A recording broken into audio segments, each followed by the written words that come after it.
தமிழகத்தின் அடையாளமான தஞ்சை பெரிய கோவில் ஒரு கற்றளி வகை கோவில். கருங்கற்களை ஒன்றன் மேல் ஒன்றாக அடுக்கி வைத்து கட்டப்படும் இந்த உத்திய முதல்ல பல்லவ மன்னன் 2ஆம் நரசிம்மவர்மன் தான் அறிமுகப்படுத்தினாங்க. அவங்க கட்டிய காஞ்சி கைலாசநாதர் கோவில தூண்டுகோலாக கொண்டுதான் மாமன்னன் ராஜராஜ சோழன் இந்த பிரம்மாண்டத்தையே உருவாக்குனாங்க. இந்த கோயில ராஜராஜ சோழன் தான் கட்டினாங்க என்ற உண்மையை உலகுக்கு ஆதாரபூர்வமாக சொன்னவர் ஹூலியஸ் ஹூல்ச் என்ற ஜெர்மனி அறிஞர். 1886ல சுமார் 6 ஆண்டுகள் இங்கிருந்த கல்வெட்டுகளை அணுவா ஆய்வு செஞ்சு சோழர்களோட இந்த சாதனையை அவர் வெளிச்சத்திற்கு கொண்டு வந்தார். தஞ்சை பெரிய கோவிலோட கட்டுமானத்திற்கும் தமிழ் மொழிக்கும் இடையே ஒரு ஆச்சரியமான பிணைப்பு இருக்கு. அதாவது கோவில் விமானத்தோட உயரம் 216 அடி, தமிழோட உயிர்மை எழுத்துக்களோட மொத்தம் 216, சிவலிங்கத்தோட உயரம் 12, தமிழோட உயிர் எழுத்துக்களும் 12, லிங்கத்தோட பீடத்தின் உயரம் 18, தமிழோட மெய் எழுத்துக்களும் 18,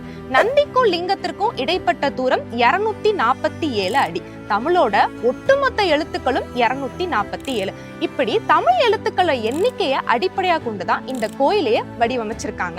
இந்திய கட்டடக்கலை பாணிகள்ல இது எண்பட்டை வடிவில் அமைக்கப்பட்ட சிறந்த திராவிட பாணின்னு சொல்றாங்க. 1000 ஆண்டுகளை கடந்தும் கம்பீரமா இருக்கும் இந்த கோயில் வெறும் வழிபாட்டு தலம் மட்டுமல்ல, தமிழர்களோட பொறியியல் அறிவுக்கும் தமிழ் மொழிக்கும் மகுடம் சூட்டும் ஒரு வரலாற்று சான்று. இந்த மாதிரியான இன்ட்ரெஸ்டிங்கான வீடியோஸ் பார்க்க நம்ம சேனலை சப்ஸ்கிரைப் பண்ணுங்க.